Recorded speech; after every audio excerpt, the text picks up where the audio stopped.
കണ്ണൂർ ജില്ലയിലെ സംഘർഷകാലവും കണ്ണൂർ തലശ്ശേരി നഗരങ്ങളുടെ പഴയകാല പ്രതാപവും വരച്ച് കാണിക്കുന്ന ആ കാറും 7 മരണവും ആ താലിമാല തേടി ആരും വന്നില്ല എന്നീ പുസ്തകങ്ങൾ മുസ്ലിം ലീഗ് സംസ്ഥാന പ്രസിഡന്റ് പാണക്കാട് സയ്യിദ് സാദിഖ് അലി ശിഹാബ് തങ്ങൾ, CPIM കേന്ദ്ര കമ്മിറ്റി അംഗം EP ജയരാജൻ എന്നിവർ ഏറ്റുവാങ്ങി. ഗ്രന്ഥകാരൻ നവാസ് മേത്തറാണ് ഇരുവർക്കും പുസ്തകം സമ്മാനിച്ചത്. പാണക്കാട്ടെ സാദിഖ് അലി തങ്ങളുടെ വസതിയിലും EP ജയരാജന്റെ കണ്ണൂർ പാപ്പിനിശ്ശേരിയിലെ വസതിയിലും വെച്ചാണ് ഇരുവരും പുസ്തകങ്ങൾ സ്വീകരിച്ചത്. കണ്ണൂർ ജില്ലയിലെ കൊലപാതക രാഷ്ട്രീയമാണ് 2 പുസ്തകങ്ങളിലും പ്രധാനമായി കടന്നുവരുന്നത്.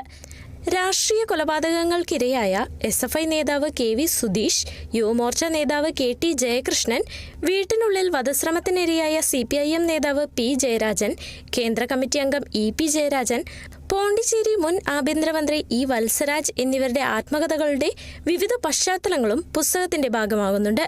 DGP റവാഡ ചന്ദ്രശേഖർ ഉൾപ്പെടെയുള്ള IPS ഉദ്യോഗസ്ഥരും മുൻ കേന്ദ്രമന്ത്രി MP വീരേന്ദ്രകുമാർ ഉൾപ്പെടെയുള്ള സോഷ്യലിസ്റ്റ് നേതാക്കളും സിനിമാ താരം ജോയ് മാത്യു, K വേണു, K അജിത, ബാസുരേന്ദ്ര ബാബു തുടങ്ങിയ പഴയകാല നക്സൽ നേതാക്കളും മനുഷ്യാവകാശ കമ്മീഷൻ ജുഡീഷ്യൽ അംഗം K ബൈജുനാഥ് ഉൾപ്പെടെയുള്ള ന്യായാധിപന്മാരും മുൻ മന്ത്രി കാന്തലോട്ട് കുഞ്ഞമ്പുവുമൊക്കെ കടന്നുവരുന്ന പുസ്തകങ്ങൾ ഇതിനകം ഏറെ ശ്രദ്ധ നേടിക്കഴിഞ്ഞു.